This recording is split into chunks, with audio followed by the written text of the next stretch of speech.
we never competed on price. Yeah. And so I think that being able to stand in that is really important. Know your worth, know your value is really important. But remembering that clients don't necessarily want discounts. And I think the reason that the second one, being a discount, worked was because we wanted people to have regular care. Yeah. And after you build rapport with someone in that first session, the second treatment is like, it's a bonus. Okay.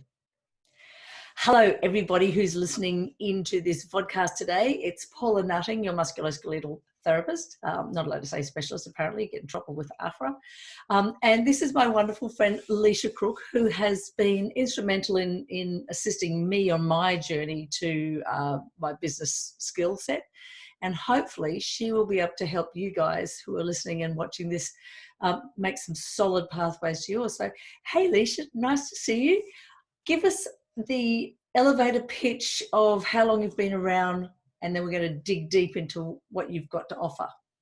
Fabulous. I am a remedial massage therapist, bowling therapist, and practice craniosacral therapy. I studied back in the year 2000 with old mates Stewie Hines, and got into massage because I had scoliosis myself. Okay. Loved to treat complicated cases, started from working in my lounge room on Family and Friends right through to having a clinic where we had 3 treatment rooms. We had 9 staff, an osteopath, a naturopath and a life coach. So in my 16-year career during that time, as a business, we made lots of mistakes. We did lots of amazing things as well. And around probably about 5 years ago now, I stepped into the coaching space because I'd had a lot of business coaching in my clinic, but it was often by people who were great business coaches and had lots to teach me, but had never run a service-based business in a regional town. And what I learned was incredible. And I thought, geez, somebody needs to teach this to massage therapists and to body workers. And when I looked around and realized that no one was, I thought, well, I guess I should. So I did a course myself about 5 years ago and created a course myself called Fully Booked Without Burnout. And I've been working with therapists in that capacity and in others ever since. You know, it's really interesting because I hadn't thought about that with you guys before, but your Ocean Grove is a small community. Is that right? Yeah, well, there's about 13,000 people here, and there are 35 other massage therapists within a 5 to 10 kilometre radius. Because, you know, I hear that's one of those big comments that therapists make that I hear all the time, because the fear around pricing is something we'll unpack in a little while, but that fear of going, oh, look, I've just come from Wallamagolga, blah, blah, blah. We've got, you know, tiny, and how can I put my price more than $40 for the hour? And, you know, like.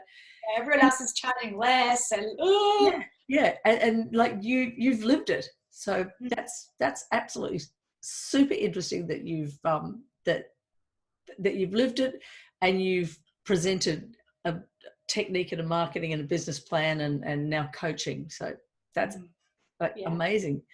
So what do you think, what are your best thoughts about a new therapist coming in? Because we've got experienced practitioners in this portal and we've also got newbies in this portal. So what couple of things could you give those new fellas or girls to get themselves going? I think that we sort of talk about the health leader ladder, that there's different stages that therapists often go through. And the first one is newbies, and they're usually seeing kind of 0 to 5 clients a week. And the biggest challenge that we often see that they have is that they're afraid, and they're usually afraid of charging. Can I get my client a result? Am I ever going to be good enough? All these other people out there are doing all these things, and I'm not sure I could. And sort of looking at the grass is always greener on the other side. Yeah. And I think the biggest distinction I had, especially studying under people who had been in the industry a long time, and it was sort of like, but I'm just and I think that's characteristic of newbies is I'm just regardless of what it doesn't matter if you're a Cert 4 diploma, you've done a degree, there's always just an adjuster that goes with that kind of and I think it's really about understanding that when you've got that qualification, you have the same authority as everybody else in your field. And the only difference between you and someone who's been in it 20 years is the experience. And the only way you can get that is to do the same things they've done.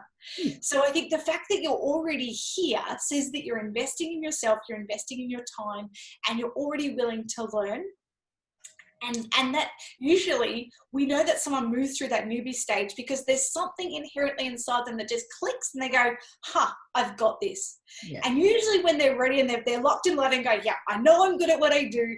I know that I can help people. Then it's like, well, now what? How do I get clients? How do I tell other people without going, I'm amazing? Because that feels a bit weird. And that's usually when someone comes and has a chat to us because they're like, I know I'm really good at what I do. I don't really know why. My clients love it, but I don't know how to get more of them. And that's normally when we start to talk to people because they're locked and loaded with that belief that they've got it. Yeah. They just need to be able to get that out to more people. And they've got that enthusiasm. So like it's that braveness that they kind of go, okay, I've got the energy to do it, versus someone who's been in the industry for a while and they go, oh, I don't have the oomph now. And I think that's we can be looking at those therapists in marketing and business skills as well, because they're the ones that fall through the cracks, I think. Yeah. And I think that's probably like the course we created, Fully Booked Without Burnout. It's like we want people to be fully booked, but then what happens when you're fully booked? You're kind of like, oh, far out. I've been doing this for a long time now. And it's about creating the mindset and the goals and kind of finding what inspires you to get that energy back up again. Because you guys talk about mindset, mechanics, and marketing. The three amazing M's. And you know what? The things that you don't learn in college are mindset, marketing, and mechanics. And I mean, I used to teach at the diploma locally, and the lady who did the business component was the marketing manager at the organisation that we were studying at. Oh.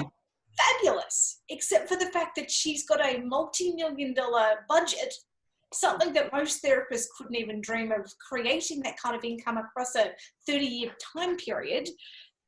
And she's utilizing that and then trying to teach these therapists to, just do a brochure and send your business cards to a doctor. Yeah.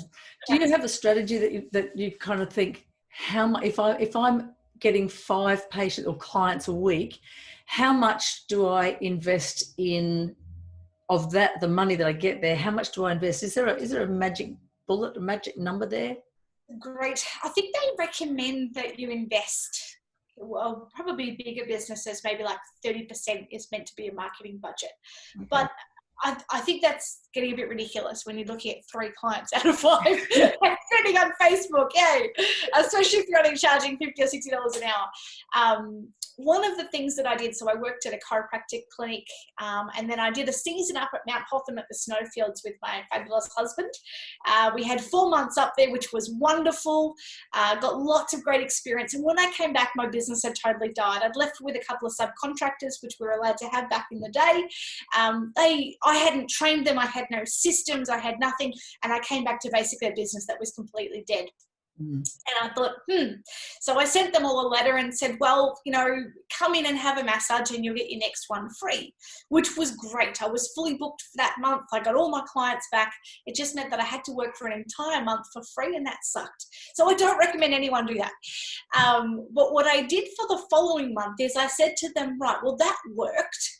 What if I gave them a voucher to give to all of their friends, that if their friend came in, they could have one massage and their friend could get the second one half price. So instead of buy one, get one free for a friend, we had buy one, get one second half price for a friend. Within the next 2 months, I was fully booked, completely filled my entire books, and it cost me nothing other than some free treatments. Yeah. Discounting on the first one never seems to work, because people are often looking for a bargain. But by discounting on the second as a referral strategy, I was already attracting people who understood the way that I worked. Now, with the chronic condition that I had/have with scoliosis and metal rods and ribs and discs removed, I know regular massage and treatment is incredibly important for me, which is how I always operated as a therapist. So I would see people initially for their pain and whatever was going on, and then I would usually see them as follow-up because they needed it. And often when you're working with chronic patients, that's the case. Yeah. So their friends and family knew that they came to see Elicia Elicia, and they were always going, you've got to go see her, you've got to go see her, you've got to go see her. And eventually, like, this voucher was kind of the tipping point for them to go, oh, fine, she's been telling me about it for ages. Okay, I'm going, you know. And so that worked incredibly well. So the system behind that is like you send out an email or phoned or whatever. It's actually an actual voucher. We literally printed them out, and every single person who came in got one of those that we handed out to their. So you handed it and said, if one of your people comes in, they get that massage for. So they get to, I know it sounds confusing, but let's say my client's name was Jenny, and Jenny's got a really good friend of hers named Sarah. I would give the voucher to Jenny, and she would pass it to Sarah, and Sarah would have the opportunity to book in for one massage, and she would get her second massage half price. Got it. Now, if I wanted to do something for Jenny, I could, but I actually didn't. Jenny was just so happy that Sarah was coming. She never actually wanted anything in return. They never needed an incentive, although you can if you like. Wow. Okay, that's cool, because you always automatically think that people will do something they won't do something for nothing, but in actual fact, because we're you come in and get the massage, you value the massage and the outcome, so that you want to gift that to a friend. Yeah. And that was what I found. It was sort of like it became part of their natural flow of their life to have a regular treatment. That it was like, oh, I'm going for my massage. Oh, you lucky thing. And it'll be like, well, I'm not lucky. I book it. Why don't you book one? And I don't know whether that's just because I have that cheeky nature that's a little bit like that, or if that's just the clients that I attracted in. But I think that was kind of why it became just part of the regular course of what they did. Yeah, that's another good question. Like, I always listen and I think, yes, that I've heard that by so many therapists, that I don't want to book them. I've done a treatment and now I don't want to book them because they think that I'm greedy and, one of these horrible Gila monsters, and they won't respect me and they think that I'm awful. Yeah. I personally, I always give an opportunity to rebook at the time of closure, because I always say the same thing. I'm not God. Yeah. I'd put my prices up way more if I actually had the magic gift. I'm a therapist.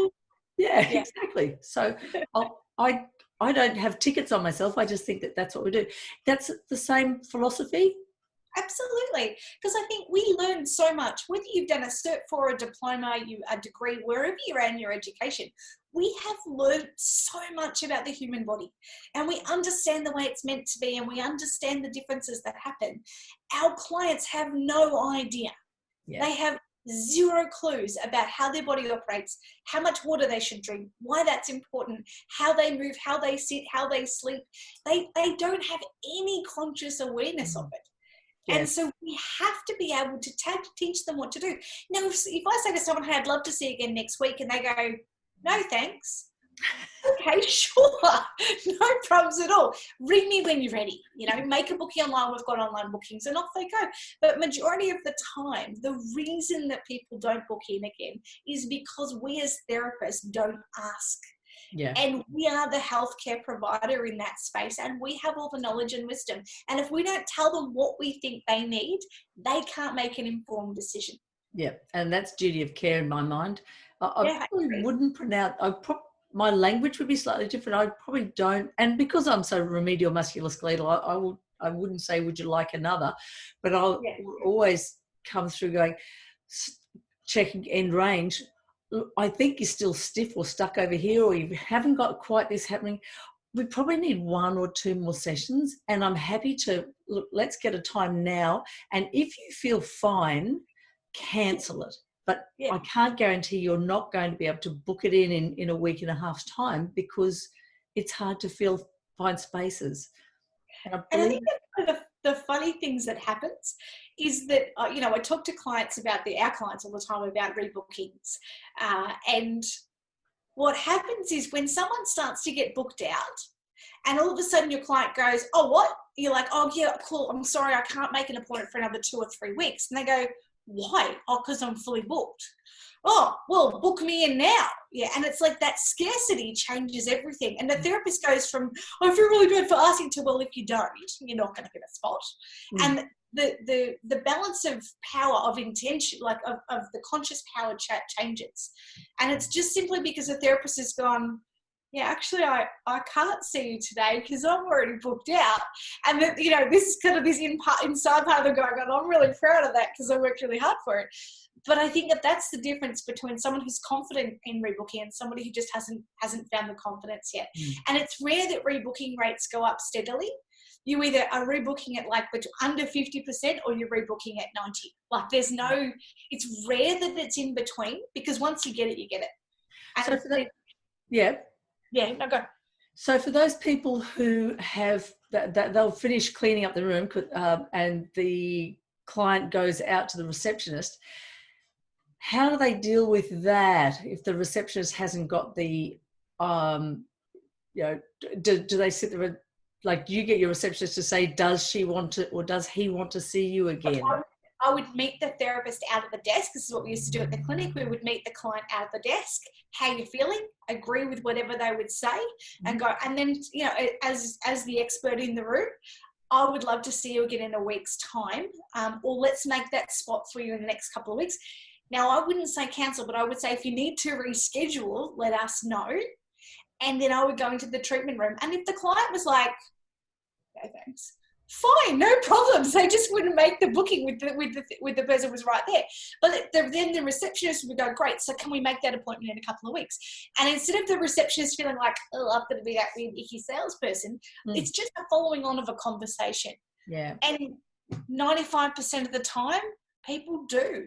And things change and people reschedule and cancel and drop off and all that sort of stuff. But I think if they're given the opportunity, and most of the time, people need to be told what to do. I remember once being in a men's hairdressing salon, watching my son, he was getting his hair cut, and this man came in and I could tell that he'd been sent by his wife, and he was awkward as hell. He was just like, I don't want to be here.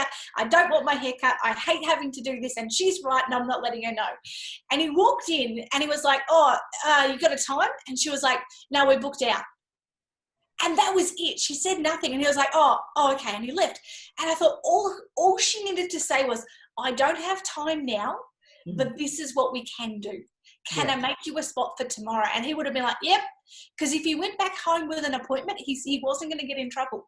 But if he went home without a haircut or an appointment, he was going to be in the world of pain. Yeah. And I mean, I'm presupposing this is the conversation, but I just sat there thinking, such a missed opportunity, because she just didn't, all he needed to know is what can she do.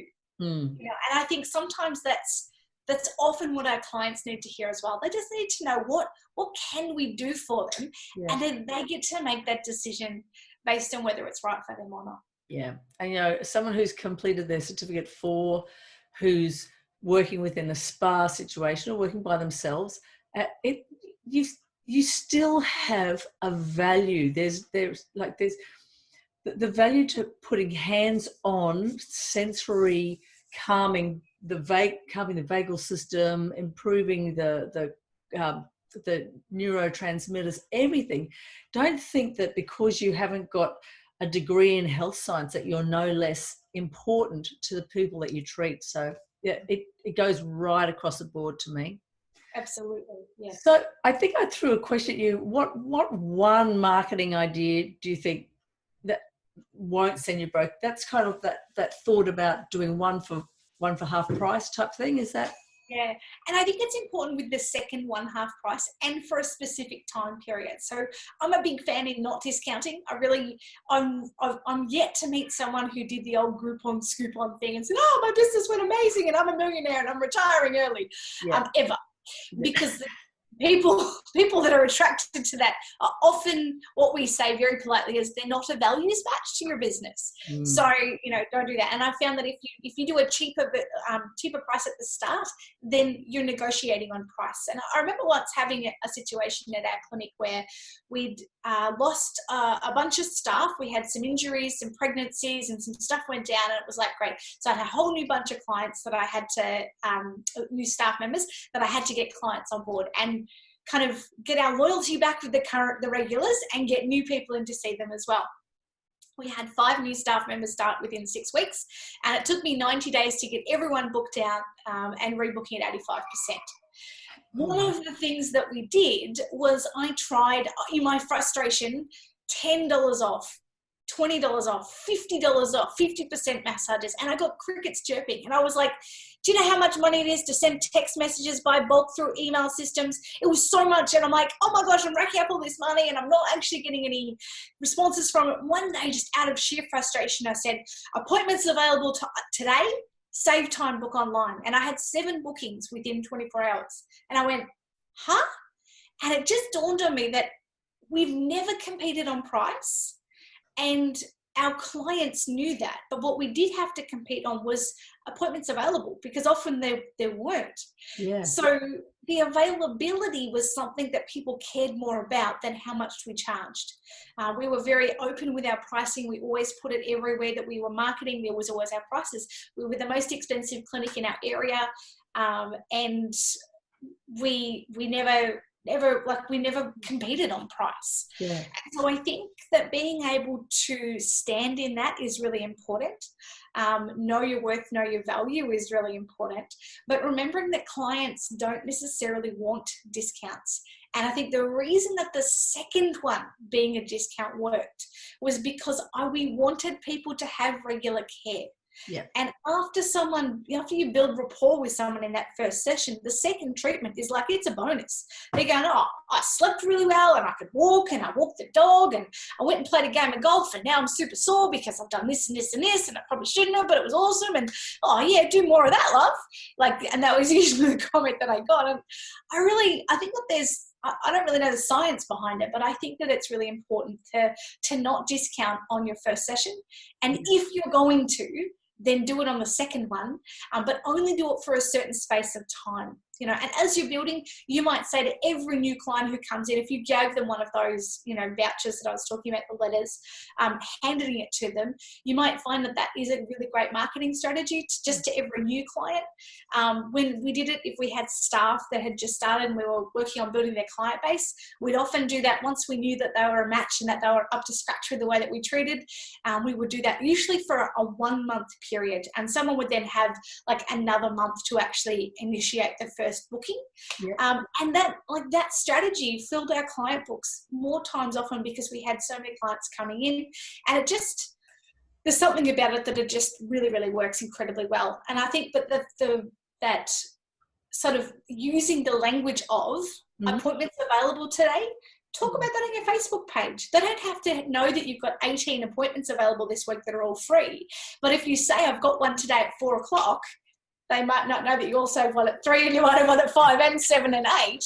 But if you just point out that you have one spot available, save time, book online, that language is really incredible as well. So that's probably a couple of different marketing strategies that I can. Yeah, and they're really smart, because that scarcity is a big thing. When I'd been working for a few years, and then I started writing a newsletter. So every Saturday morning at 8:00, it was scheduled, bang, out it would come that same time. And at the end of it, it would have next week's availabilities. Monday, I've got blah, blah, blah, Tuesday, Wednesday. And I would get text messages saying, is at 8:03, people would be waiting and going, is Monday at 8:30 still available?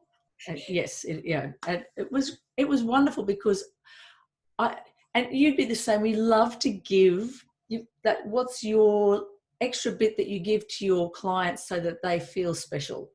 So, now, I know you do oodles of great things for yours. Mine was newsletters with home care and videos and stuff like that. So that's free, something that I knew that they could use, and something that I knew that they could share with family members. So any other I suppose I'm leading to other things that you feel that you can give to your current clients to nurture them, to make them feel that little bit better? A couple of things we did in the clinic. We always talked about the 1%ers. My mum was in a stage musical, and it was the Beauty and the Beast, and she was part of the ensemble.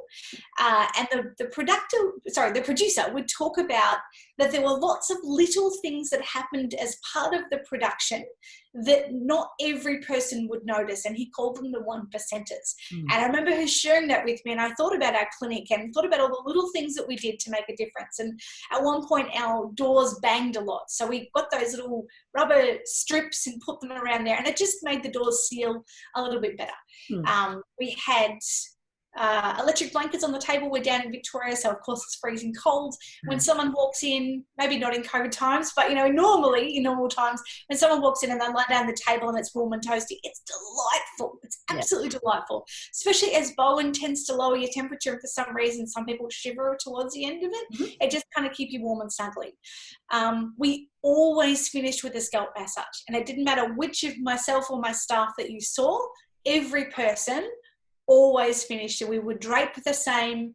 We would do different treatments, because obviously that we had different flavors, and that's exactly what we wanted.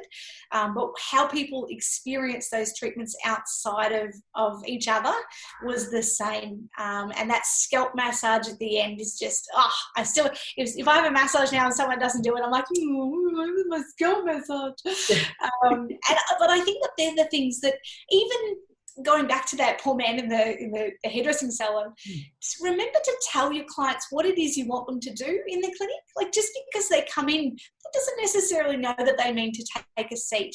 I remember seeing this when I taught at TAFE as well. A client, a student would be there going, okay, I'll just leave the room.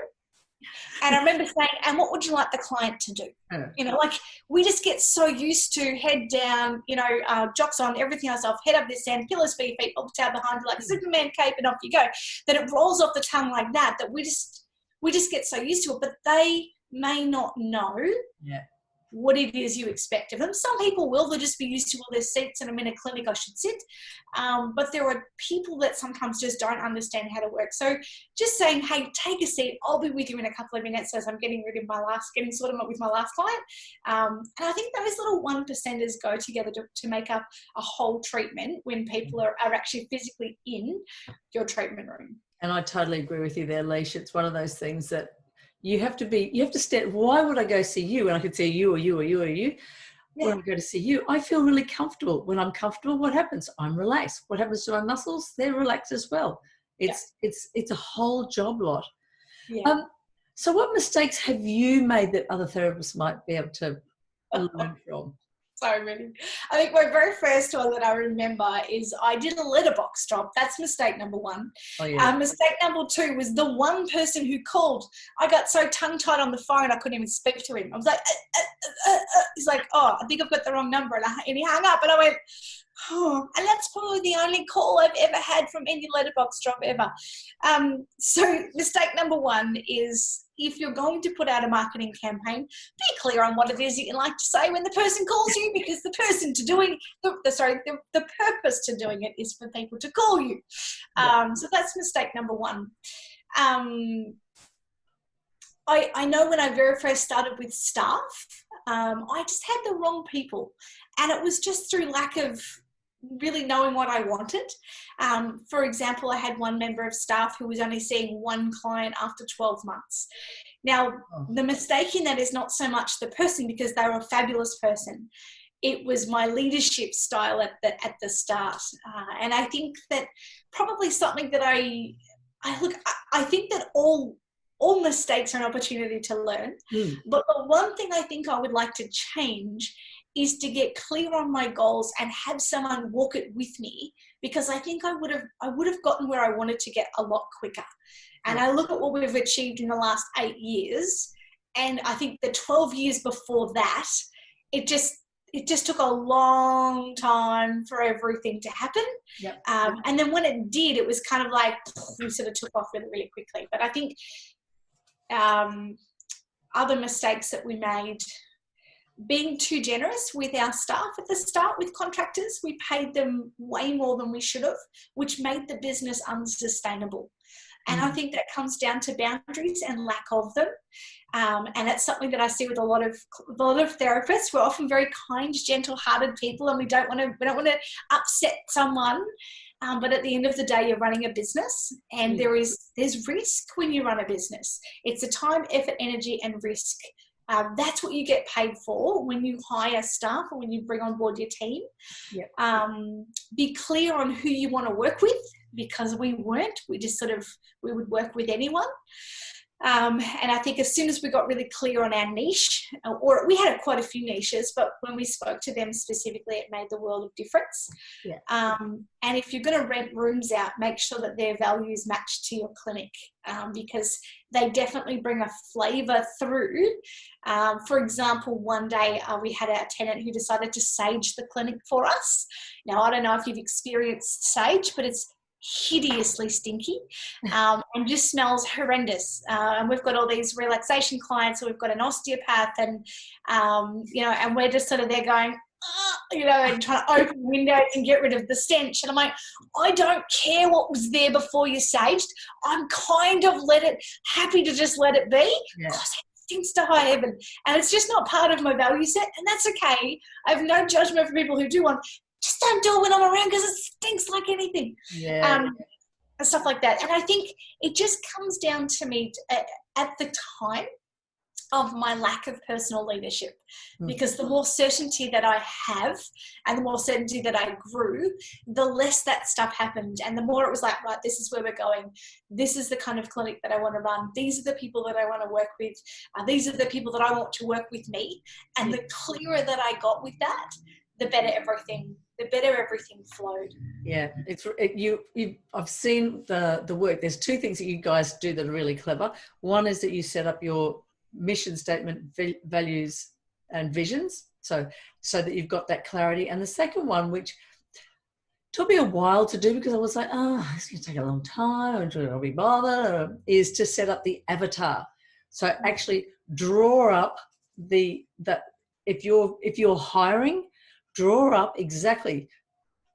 Are you wanting to hire a male or a female? Are you wanting to hire someone in their 20s, their 30s, their 40s, their 50s, their 60s? Are you looking at someone who's high educated, low educated? Like, break it down to as much as you can, so that then you know what is not acceptable. Yeah. It's not so you're not trying to find the perfect genie in the bottle, but you're trying to throw out the raft that you don't actually need. And I think that was really clever. So therapists who are looking for their type of client could probably do the same thing. Absolutely. And I think that for me, it was kind of looking at, often looking in the revision mirror is easier than trying to create it in the future. And so thinking about who are the 3 clients that you love working with? We're not meant to have favorites, but let's be honest, we all have favorites. So your top 3 people that you find it really easy to treat them. You've probably made leaps and bounds in their health and well-being, and you just enjoy their company, whether that's because none of you talk and it's fabulous, or whether it's because every time they come in there's a bloody party in your clinic room. What is it about that person? And that then can become your avatar. And so for us, we had the empty nesters, and I still remember which clients we based that on. We had the young professionals, and again, I can remember which clients we based that on. We had our pregnant women, but they weren't someone who's been pregnant 5 times. It was kind of the first pregnancy, and it was like they were the only pregnant woman on the planet. And they have a really different way of approaching it, and they're often very intentional. They've probably had a career. I mean, this is for our guys that would have had a career, and they were getting into motherhood, and it was kind of like a transition from working into becoming a mum, and knowing there weren't KPIs and there weren't all this pressure, and all of a sudden they had to go with the flow, which they'd never done before, and it was like which was a journey that I understood because that was me. So being able to utilize your own story, I think often if people are struggling with their avatar, it's you or a version of you. So when I work with complicated cases, I can understand that because I have 5 thoracic discs missing. I've got 3 half ribs and a full rib removed. I've got scar tissue in my spinal cord. I had an 82-degree curvature up the top, 72 down the bottom. I had my appendix removed when I was 22 weeks pregnant with my daughter. I compound fraction fib and tib when I was 10. I don't know what else I've done, but there's a lot of stuff in there. And all of that helps me understand chronic pain and chronic cases. So when someone came in and they'd be like, I remember this gorgeous old guy came in and said, I've just had a disc removed. I'm like, oh yeah, I had 5 when I was a teenager. Have you noticed this and this? How you feeling? And he was like, oh my God, love, are you right? Yeah, Belle. Like, I wasn't asking him to hold me in that space because I've dealt with that. But it instantly just made him be okay. He knew that he was okay and that he could trust me because I got it. You know, I literally did get him. And I think that often your clients are a reflection of you. And even if it's not a reflection of you now, it might have been a reflection of you 3, 5 or 10 years ago. Yeah. And that's how we normally get to that avatar. And that's a really interesting concept too, because people come in and they've done a massive lateral ankle sprain, or they've got fractures, or they've got whatever it is, and you can go, and they've seen their medical practitioner, and a friend has said, go and have a massage because it'll make you feel better. And they're like, oh, why would I? Anyway, the second that you say, oh, one disc, you know, me, I can sit there and say, there's that scar, and there's a plate there, and this hip's gone, I've got a new one, and I've got, you know, da-di-da-di-da. And they suddenly go, well, you're standing up, you're fine, you're happy, you're healthy, you're well. And it's such a powerful thing for them in their healing, like to stop the healing crisis and move forward. So I think it's great. Interesting. How have you managed to be working in this industry with young kids? Like, because you're not the only person out there. Many people are listening to this that are in your same shoes. Yeah, look, it was definitely tricky. I did have staff, so I actually separated my pubic symphysis when I had my son, so I had no option but to just let it all go. And basically, I think I did the banking, the pays, and that was it. Occasionally, I dropped some towels off for about 4 months because I couldn't drive. I had to use Nana Walker, lightning bolts in your girly bits, probably an overshare, but, you know, like all the things that go with that. You can edit that out later. Yeah, sorry, boys. But it actually taught me to let go of the need of control, because what was a little bit, what was absolutely fabulous and a little bit humbling at the same time, it just worked. The clinic just rolled on. And it was a little bit like, oh, thank goodness, because obviously I couldn't help anything, but there was a little bit of like, oh, they don't even need me. And to be okay in that. You know, I remember saying to one of our clients, oh, I'm back next week. And he said, oh, it's okay, I'll wait, and said yes. I was like, oh no. You know, and again, I had that moment of sitting there going, well, I could be really jealous and a bit ticked off by that. Or I could be incredibly grateful that my clients love my staff so much that they'd prefer to see them than me. And that was the path that I chose. Yeah. I think having clear boundaries is really important. Know when you are going to go to the clinic, when you're not. Mm-hmm. We were a big fan, even in our house, when I had to do business stuff, of an afternoon rest. You know, our son didn't sleep for, you know, whatever time, but he knew that in the afternoon he would go up to his room and just kind of lay on his bed and just sort of chill out, which I needed that space, and so did he.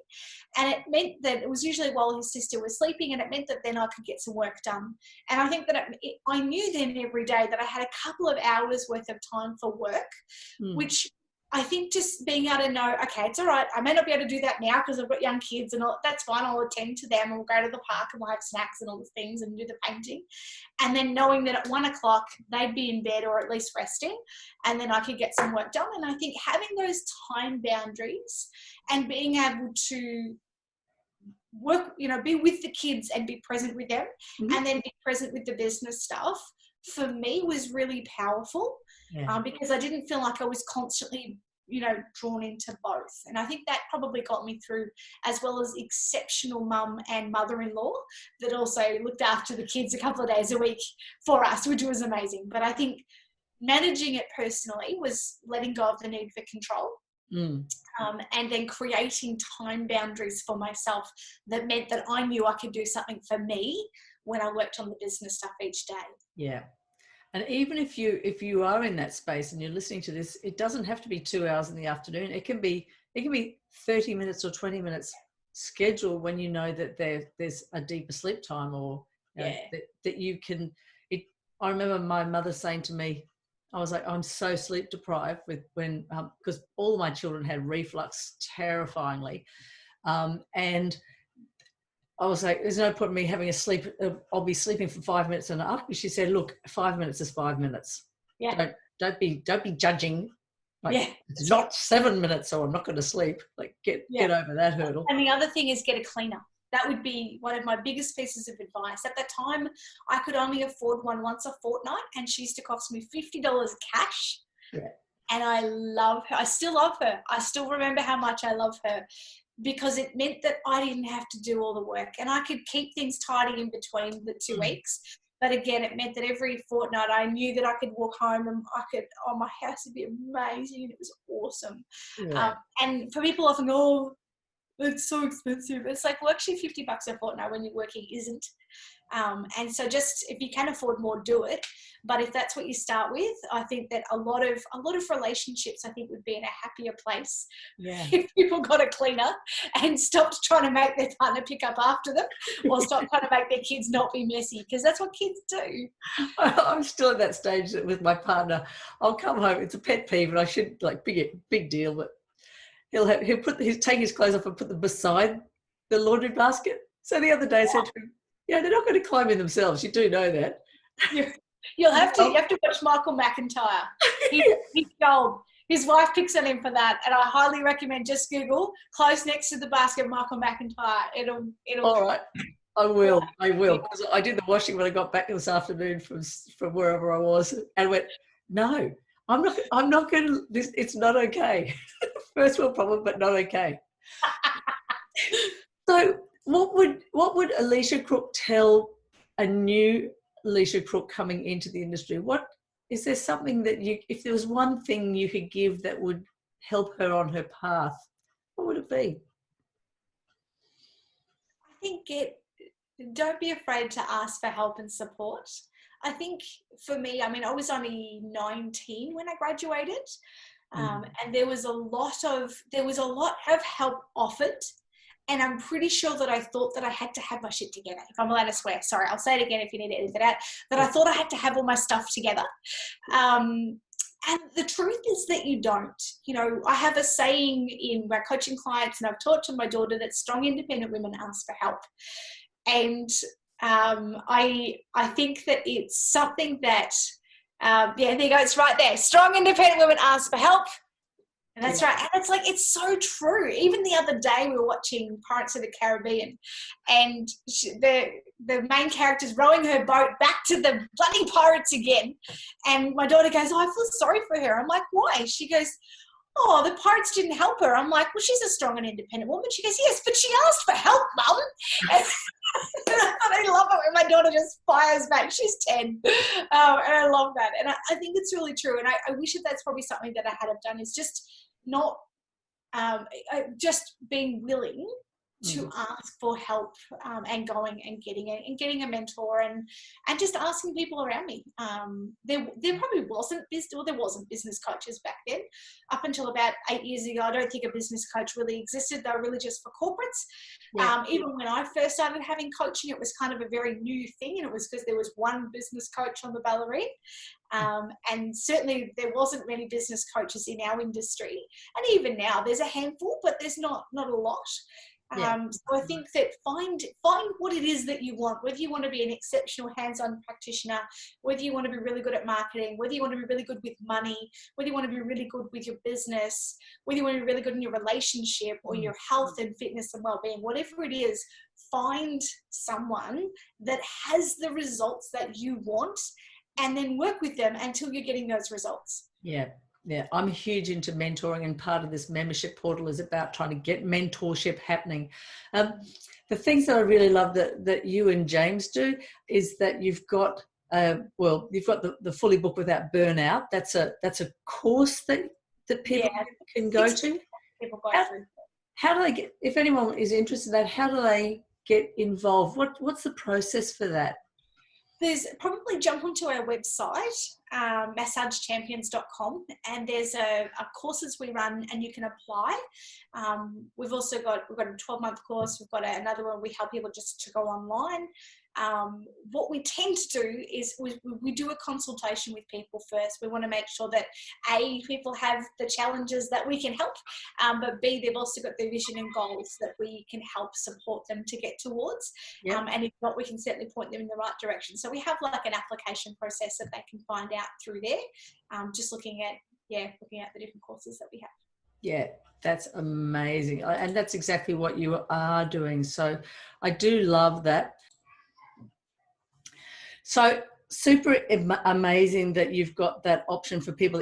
So you contact them if they they can touch base and click on anything within your website, and then you'll be able to. Absolutely. Oh, the other thing is through Facebook as well. People can always get in touch. Send me a private message through. You can send it through the business page. I'll send it to us personally. We're pretty open and pretty much live our lives through social media. So rock on. I do know that. My journey with you guys is through Massage and My Therapy Australia, because you're on our conference committee. Yay! Don't go anywhere. We love you there. And B is because I joined up with the six-figure therapists that the marketing, because I needed business coaching. So if you've been around forever, it doesn't mean that you're too cool for school. Like, it always helps. And I know that I could treat really well, but my marketing was probably, that was a low end. How do I actually write content? How do I do posts? How do I engage with Facebook advertising? And where else? Yeah. And that you encourage us to ask, like, it's up there. Take action, embrace the uncomfortable, ask for help. Like, it's there in my clinic. And I love that part of it is that mentorship and that ask. If you can't solve it in 24 hours. Yeah, if you can't solve it in 24 hours, you have to reach out and ask for help. And we give you up to 24 hours to do it. But I think action precedes clarity. And one of the really cool things that we did at the clinic that I didn't know that I did well, it was just something that I just kind of went, oh, it seems like a good idea, so I'll do it, was that James and I would have, James is my husband and business partner, and he ran a digital marketing agency for 14 years while I was running the clinic. And so we'd come home, we'd have dinner, and he'd tell me about all this magic, fabulous social media stuff and whatever. And I was like, oh, okay. He'd talk about consistency and branding, and he'd talk about, mature branding and colors and things like that. Oh, okay, well, I'll just do that. And what I didn't realize was that it was working so incredibly well. And I just thought that what we did was normal. We on average saw 17 new clients a week. Like I said, we had an 85% rebooking rate across the team. And I just thought that was normal until I started to talk to other therapists who relied on word of mouth and referrals, which are incredibly high trust building, but you can't have a quiet week when you're relying on those things and go, hey, can you just tell everyone that I'm amazing? Because it seems to be weird, because it is. Yeah. So what I found was that we were doing all this stuff that worked. And it was because we took lots of action. There was lots of things that we did. I probably launched 300 marketing campaigns, and I would say probably 200 of them sucked, but 100 of them worked really well. And I wouldn't have just been able to distill what worked and what didn't to know that, putting out discounts doesn't work, but us telling people we have appointment availabilities does. Being the most expensive clinic in the peninsula actually does. I often say people get afraid to put their prices up, and I'm like, well, I've never met anyone who put their prices up and went broke. No, exactly. Not yet. So I think there's lots to be said in that kind of action precedes clarity. Take action, ask questions, because that really does make all the difference. Yeah, exactly. Well, Elicia, I'm going to leave it there because it's been absolutely amazing. So if people want to get some detail, it's massagechampions.com or .com.au? .com. So massagechampions.com. I was going to drag the book out and go like that, but I don't actually. No, I should have had to, but we have written a book called Fully Booked Without Burnout. Which exactly. 3 sets of steak knives. Not really, but. 3 sets of steak knives. Watch, guys. Well, thank you so much for your time. It's been amazing. This will go out whenever. It'll be in the portal for the exclusive membership, which is great. Really, really happy to be doing this. And I will be having a chat to your other half. Yes. On some Facebook marketing and business skills. But thank you so much for coming along. Thanks for having me, Paula. I really appreciate it. It's been great to be here. All right. Cheers, everybody. Bye. Hey, guys. Thanks for sticking around to the end of the video. I really appreciate it. What you could do is you could hit the subscribe button if you haven't already. When you're ready to take the next step, why don't you click the link below and get into more information about my mentorship program, and I'll see you on the other side.